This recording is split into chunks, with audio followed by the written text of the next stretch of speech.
Why that's how diabetes is defined. But we always want to go back to the way to assess the stages of high blood sugar.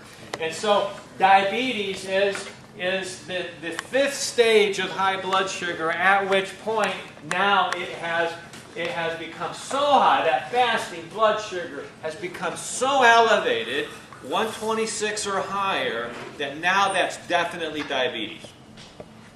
If the blood sugar is at 100 fasting before breakfast, that is definitely pre-diabetes. It's not a little bit high, it's already pre-diabetes, and it carries with it all those cardiovascular risk factors that make pre-diabetes so serious.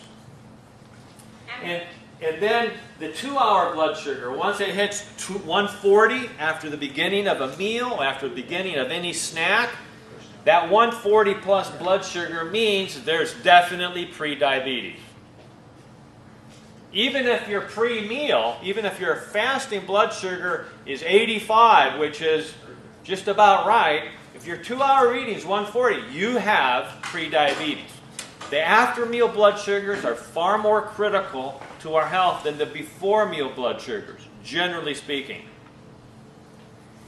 And that is why it is critical that we monitor our after-meal blood sugars. Many individuals who've had diabetes from 1 year to 20 years have been in the habit of just checking their fasting blood sugar. Now that's valuable information, but it is not nearly as valuable. It's nowhere near as valuable as checking the blood sugar after the meal.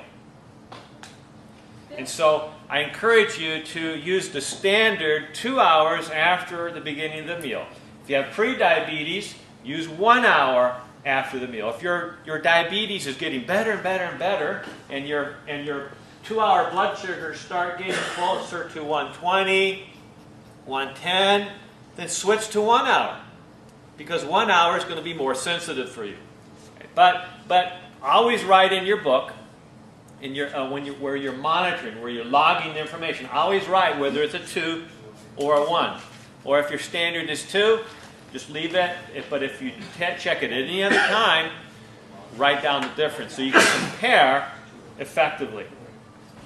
Blood sugar is almost always going to be higher at 1 hour than at 2 hours. Almost always. So really the optimal fasting blood sugars that we're shooting for is somewhere between 70 and 84. Now that's assuming you're not on a medicine.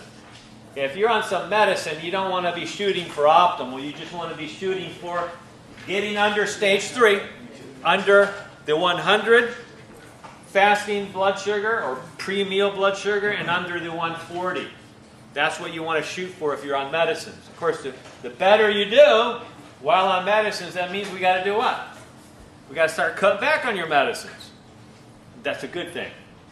And the medicines aren't there for life. They're there to help control your blood sugars until you can get on a better system.